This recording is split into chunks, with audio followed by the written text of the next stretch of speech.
दिया है, उसके लिए आप सबका तहे दिल से शुक्रिया अदा करते हैं, आपका धन्यवाद करते हैं। देखिए, हम कोनो नेता ना हैं, हम नेता नहीं हैं, कोई दल नहीं बनाए हैं और आपसे आपका वोट मांगने नहीं आए। बिहार के एक साधारण परिवार के लड़के हैं। हमारे बाबूजी कोई नेता, विधायक, मंत्री, मुख्यमंत्री नहीं थे। हमारे दादा साधारण मजदूर थे, बैलगाड़ी चलाते थे। बाबूजी सरकारी डॉक्टर थे।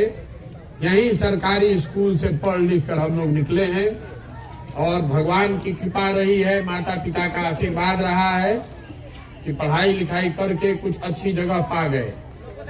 10 वर्ष तक मैं संयुक्त राष्ट्र संघ में काम करता था, पहले भारत में, फिर अमेरिका में, फिर अफ्रीका में, फिर 2011 में देश में वापस लौटे।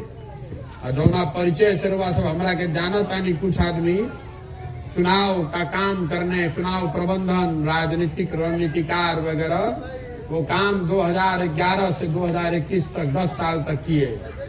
देश के बड़े बड़े दल, बड़े बड़े नेता, सबके साथ काम करने का अवसर मिला और भगवान की ऐसी कृपा रही है कि जिसका भी हाथ पकड़े हैं, जिसके साथ भी काम किया, वो कभी चुनाव हारा नहीं। लेकिन 2021 में मैंने ये निर्णय लिया है, ये तय किया है कि अब जीवन में कोनो दल के साथ, नेता के साथ काम ना करो। रउआ सोचब कि ऐसा का है, वही काम करके इतना नाम कमैले बानी। मीडिया वाले लोग आपको बताएंगे कि वही काम करने के लिए बड़े बड़े दल और नेता सैकड़ों करोड़ रुपया हमको देता है। तो इतना पैसा, इतना नाम सब क्यों छोड़ दिए? छोड़ के पैदल पैदल गांव गांव काहे घूम रहे हैं?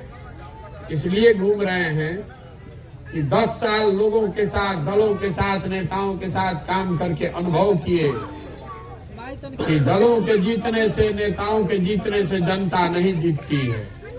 सत्ता के परिवर्तन से व्यवस्था का परिवर्तन हो जाए, ये कोई जरूरी नहीं है। दल जीत गया, नेता जीत गया, आपकी स्थिति जैसी है वैसी ही बनी रहेगी। रुआ देखा नहीं कि इतना दिन से रुआ वोट देता नहीं। पहले कांग्रेस के वोट देनी, फिर लालू जी के वोट देनी, फिर नीतीश जी के वोट देनी, अब मोदियो जी के वोट दे के देख लेनी जा। कुछ बदला था? कुछ नहीं के बदला। जो गरीब आदमी है उसी तरह पिस रहा है। जिसको भ्रष्टाचार से परेशानी है, वो आज भी उसको भ्रष्टाचार से उतनी परेशानी है। कोनो ज्यादा फर्क नहीं हुआ है। बहुत आदमी हमने के बिहार में कहता नहीं जा कि लालू जी के जो शासन रहे, अब जंगल राज रहे, ओकरा से छुटकारा खातिर हुआ हम नीतीश कुमार के वोट देले बानी जा। लालू जी के जंगल राज में और नीतीश जी के राज में कोनो ज्यादा फर्क नहीं है। फर्क अतने बा कि लालू जी के राज में कुल अपराधी जंगल राज, अपराधियों का जंगल राज था और नीतीश जी के राज में सब अधिकारियों का जंगल राज है। लालू जी के राज में सब अपराधी गन लगाकर लूटता था, नीतीश के राज में दिन में कलम लगाकर अधिकारी सबको लूट रहा है। देखिए, यहाँ हम 2 दिन से पैदल के इलाका में चल रहा बानी। आदमी बताओ तो कि बेतिया राज के गर्मदरुआ जमीन जौन रुआ बरसों से दादा परदादा राव जोतत रहन, रुआ मालिकाना हक रहे, ओकरा पर वो मालगुजारी देत रही। वो जमीन पर मालिकाना हक खत्म हो गया, रुआ ओकरा के बेच नहीं की पावत, ओकर रसीद नहीं के कटत। माना दिक्कत। ये अंग्रेज के राज में भी ऐसा संभव ना रहे। अंग्रेज के राज में भी जमीन पर आपका मालिकाना हक था और जिस आदमी को आप वोट देकर जिता दिए, वो आदमी आपका जमीन पर मालिकाना हक खत्म कर रहे हैं। ये संभव इसलिए है कि आप और हम नहीं जग रहे हैं। बिहार में दुर्दशा ऐसे बा, ये गरीबी, ये बदहाली इसलिए है कि यहाँ का जो नेता है, किसी दल का हो, उसके मन में डरे नहीं है कि चुनाव हम हार जाएंगे, काम नहीं करेंगे। ओकरा मालूम बा कि रुआ 5 वर्ष बैठ के गरियाई, खिसियाई, बतियाई कि भैया भ्रष्टाचार बा, स्कूल नहीं खे, अस्पताल नहीं खे, सड़क नहीं खे, लेकिन जहिया वोट होई वो दिन सब बात रुआ भुला जाये।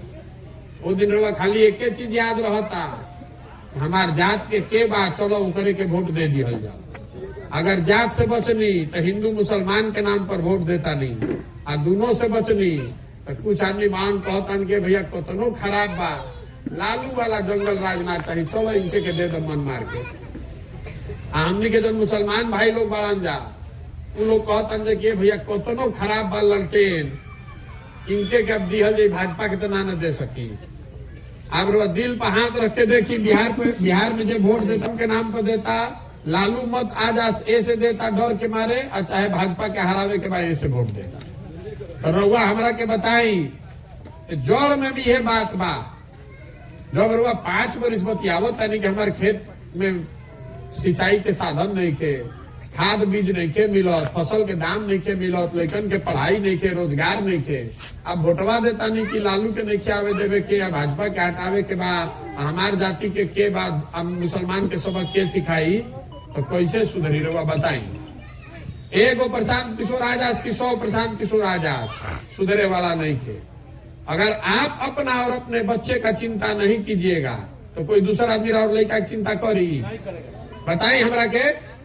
अरे कोई जब रउआ अपन लड़का के चिंता ना करो तो कोई दूसरा आदमी राव लड़का की चिंता करी ना करी। तो रउआ सोचता नहीं कि प्रशांत किशोर, नीतीश कुमार, मोदी या लालू राव लड़का के चिंता करो तो ना कोई करी। देखिए लालू जी के लड़का 10वां नहीं के पास कैले, तो लालू जी के चिंता में कि 10वां लड़का पास नहीं के कैले तब वो मुख्यमंत्री बनो। लालू जी अपन लड़का के चिंता करता, कोनो में दिक्कत नहीं थे। लोकतंत्र बा, जेकरे की जनता वोट दे दी मुख्यमंत्री बन जाए। दिक्कत इस बात से है कि लालू जी का लड़का 10वां पास नहीं है, मुख्यमंत्री बनना चाहता है, उनका बाबूजी उसका चिंता कर रहे हैं। लेकिन राउर लड़का MA BA कॉल ले चपरासियों के नौकरी नहीं खे मिलो, और चिंते नहीं खे। लागल बानी कि हमार जात के बा ओकरा के वोट दे दो। ए भाई पाकिस्तान को बम के गिराई, ओकरा को जाके वोट दे दो, तो कैसे सुधरी। हमारा के आदमी एगो बतैलन बात के भैया बिहार के लालू और नीतीश से तो छोड़वाई हुए एक बात बा, लेकिन ओकरो से जरूरी आजकल बिहार में एगो रोग नया फैलल बा, मोतियाबिंद। मोतियाबिंद के नाम सुनले बानी? मोतियाबिंद सुनले बानी?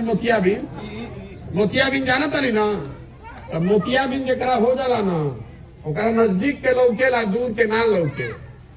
लेकिन जरा मोतियाबिंद हो गई, ओकरा सब चीज दूर के लौकी, नजदीक के ना लौकी। तो बिहार में जरा मोतियाबिंद हो गई बा, ओकरा पाकिस्तान लौकता, चाइना लौकता, मोदी जी के 56 इंच के सीना लौकता, और आपन लड़का के खैला बिना सीना सिकुड़ गई बा, नहीं खेलो पर। यही से दुर्दशा बा, यही से दुर्दशा बा। देखिए हमने के घरे घर से मोदी जी के वोट देले बानी जा ना। अरे देले बानी जा तबे ना प्रधानमंत्री बाहन।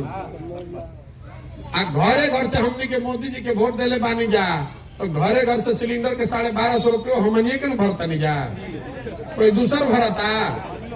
हमरा के बताएं कि घरे घर से वोट हमनी के दिहल जाई, आ सिलेंडर के पैसा पाकिस्तान के आदमी दी, हमनिए के देवे के पड़ी। ऐसे ही हमनी के नीतीश कुमार के वोट देले बानी जा। देखिए जितना महिला लोग बा शराब मुख्यमंत्री बनेले बानी जा, तो नीतीश कुमार लागू केले बान शराबबंदी। शराबबंदी ऐसी शराबबंदी जिसमें शराब का दुकान बंद, होम डिलीवरी चालू। मानो आजकल पूरा दुनिया में नया व्यवस्था हो गई बा। अमेजोन, फ्लिपकार्ट, वो मेरे दुकान पर नहीं जाए पड़ो, मोबाइल में देख के बटन दबाई और सामान घरे आई। तो नीतीश कुमार कहलन कि हमू इंजीनियर हैं, एनो जाना से बढ़िया होम डिलीवरी की व्यवस्था बनाई। सब शराब का दुकान बंद करो और होम डिलीवरी चालू करो। तो 100 रुपया के शराब 400 रुपया में घरे घर आवता। अब बिहार के राउर हमारे राज्य के 20,000 करोड़ हर साल का नुकसान हो रहा है। बताएं 20,000 करोड़ रुपया मिली तो उसे स्कूल बनी, अस्पताल बनी, लोग की व्यवस्था हुई, तो 20,000 करोड़ के नुकसान होता। अब पूरा राज्य में शराब माफिया खड़ा कर दिया नीतीश कुमार के शराबबंदी ने। आज इतना अफसर बाड़न, अब वो काम धाम छोड़ के यही में लागल बा कि शराबबंदी से कैसे पकड़ी, कितना कमा ली, केकरा के धो ली, केकरा के छोड़ दी बा ना। थाना पुलिस और जगह ये हो रहा बा। हमरा के नीतीश जी या मोदी जी के उदाहरण काहे देता नहीं, हमारा उन लोग से मतलब नहीं थे। हम उदाहरण ऐसे देता नहीं रवा के बतावे खाती, समझावे खाती। रे भाई जैसन वोट दबाई ओकर परिणाम रउआ और लइकन के ही भुगते पड़ी। अच्छा तो अच्छा, खराब तो खराब। तो जब तक रउआ ना जागब, आदमी कहता भैया ये सब बुझा गई। बिहार में हमनी के विकल्प ना रहे, विकल्प रउआ बना ली, दल बना ली, तो रउआ पीछे हमनी के सब चलल जाए, जना के सबके सबक सिखा दियल जाए। हम रउआ के बता रहल बानी कि हमारा विकल्प बनावे से ना हो, हमारा पर रउआ भरोसा करके बिल्कुल आदमी कहता है भैया रउआ आगे चली, सब लोग पीछे चली। हमारा पर भरोसा करे से ना हुई, हमारे पीछे चलने से नहीं होगा। जब तक बिहार में जनता नहीं जगेगी, आप अपना अधिकार नहीं समझिएगा, तब तक आपको कोई नहीं सुधार सकता है। जो आदमी मंच पर खड़ा होता है, जे मंच पर खड़ा होला, ये न कहेला कि हमारा पर भरोसा कर, हमरा के वोट दे दो, हम आई तो सब ठीक कर दे। सबे कहेला नहीं बात, हम रुआ के कहे आई बानी कि हमारा पर भरोसा करके हमरा के वोट दे तो कुछ ना सुधरी, कुछ ना सुधरी। काहे से कि एक आदमी कोई बिहार को नहीं सुधार सकता है। 13 करोड़ आदमी बालन, कैसे कोई एक आदमी सुधार दे? सुधरी तब जब रउआ सुधरे के संकल्प ले कि ना रे भाई, अगला बार वोट लालू को नहीं, नीतीश को नहीं, मोदी को नहीं, प्रशांत किशोर को नहीं, वोट पड़ेगा अपने बच्चा सबके चेहरा को देखकर। वोट उसको पड़ना चाहिए जो हम लोग के बच्चा के लिए यहाँ स्कूल बनवाए, यहाँ सड़क बनवाए, रोजी रोजगार की व्यवस्था करो, फसल के दाम दिलवाओ, वो करे के ना वोट पड़े के चाहिए। तो हमने के वोट दे देता नहीं, कोई के चेहरा देख के, कोई के फोटो देख के। यही से पद यात्रा कर रहा बानी, वोट नहीं की मांगत, रउआ से हाथ जोड़ के रउआ के बतावे आयल बानी कि आपके पास ये अधिकार है, आपके पास वो ताकत है। अगर ठीक बटन दबाइएगा, बिना आपके बटन दबाए कोई आदमी बिहार का, देश का राजा नहीं हो सकता है। ठीक बटन दबाइएगा तो ठीक राजा चुन कर आएगा, अच्छी व्यवस्था चलेगी। अगर कहावत क्या बा, जथा प्रजा वैसा राजा, जैसा प्रजा वैसा राजा होगा। अगर प्रजा नहीं सुधरेगी तो राजा प्रजा को नहीं सुधार सकते हैं, प्रजा राजा को सुधार सकती है। इसलिए आपको जगना पड़ेगा, आपको संकल्प लेना पड़ेगा कि जाति धर्म से ऊपर उठ के अपने और अपने बच्चों के बेहतर भविष्य के लिए कि कम से कम हमने के लइकन के जिंदगी ये गरीबी गुर्बत में मत बीतो, ये खातिर ठीक आदमी के वोट दियल जाये।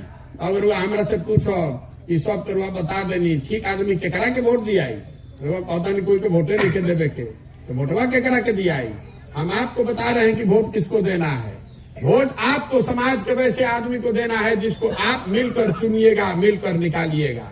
ये जो पूरा पदयात्रा कर रहे हैं, इसका उद्देश्य क्या है?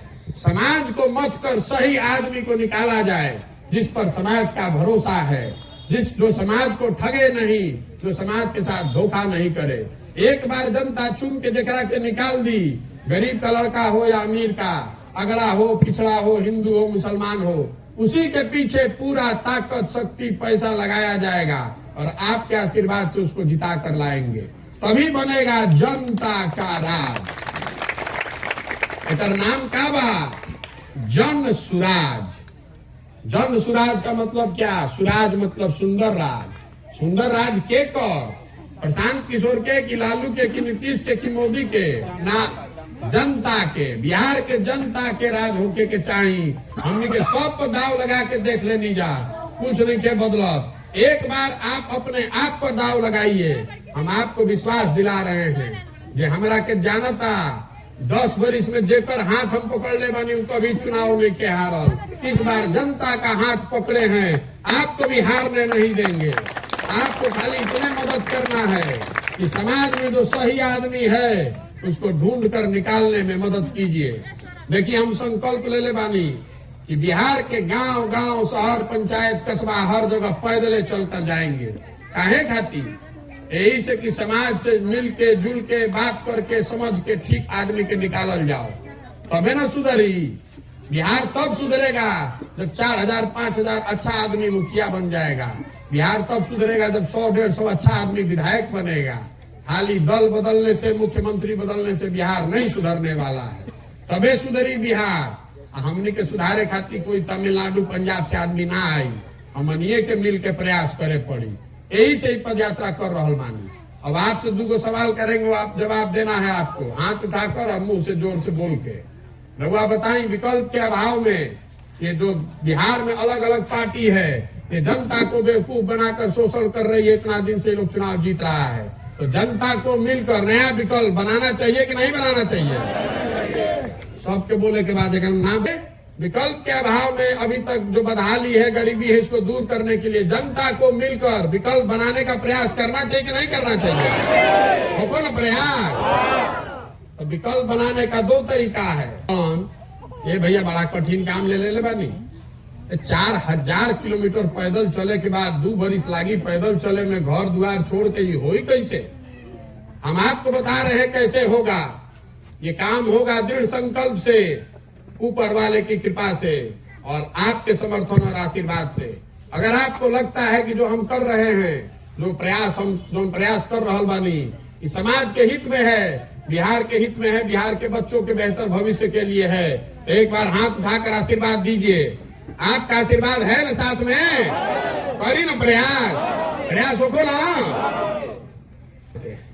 जिस मिट्टी पर आप और हम बैठे हैं, जिस मिट्टी में हम लोग का जन्म हुआ, हम लोग के पूर्वज जन्मे, इस मिट्टी का गौरव करना सीखिए। हम लोग जब बाहर जाते हैं तो कहता है बिहारी मतलब बेवकूफ। बिहार को मजदूर बनाने का फैक्ट्री बना दिया है पूरे बिहार को। बिहारी मतलब अनपढ़, बिहारी मतलब गंवार। ये हम लोग गंवारों की जमीन भूमि नहीं है बिहार, ये ज्ञान की धरती रही है। देवताओं को भी बिहार में आकर ज्ञान मिला है। इस मिट्टी का हमको आपको गौरव करना सीखना चाहिए। एक बार जनता यहाँ जग जाएगी, आप खड़े होइए तो हम आपको दिखाते हैं कि कितनी ताकत आपकी है। पूरे देश का राजनीति का निडिल घुमाकर बिहार के ओर कर देंगे। एक बार आप हमारे साथ इस मिट्टी के सम्मान में एक नारा लगाइए। मैं बोलूंगा जय बिहार, आपको बोलना है जय जय बिहार। जय बिहार, बिहार के आदमी के गला में जय बिहार, जय बिहार। अब अंतिम बहुत आदमी कहतन के इतना लंबा लंबा बतियावत तड़न, अपना कति का सोचत तड़न, अपना का बने चाहत तड़न। बहुत आदमी गुणागणित लगा रहा बा कि बुझाता मुख्यमंत्री बने चाहत तड़न। हम आपको बता रहे हैं मेरा सपना क्या है। हम मुख्यमंत्री बनने का सपना लेकर नहीं आए हैं, इससे बहुत बड़ा सपना लेकर आए हैं। मेरा सपना है कि अपने जीवन काल में देश का सबसे गरीब और पिछड़ा हुआ राज्य एक दिन विकसित राज्य बने। अपने जीवन काल में एक ऐसा भी दिन देखे जब महाराष्ट्र से, गुजरात से, पंजाब से, तमिलनाडु से आकर बिहार में लोग रोजगार करे, मजदूरी करे, तब मानेंगे कि जीवन सफल हुआ। बताएंगे होके चाहिए कि ना होके चाहिए? होके चाहिए ना। जितना युवा बालन जा होके चाहिए कि ना? सब राज्य के आदमी आकर यहाँ काम करे, इतना बिहार विकसित होना चाहिए। ये सपना लेकर आए हैं। प्रयास करी ना, होको ना प्रयास। बहुत बहुत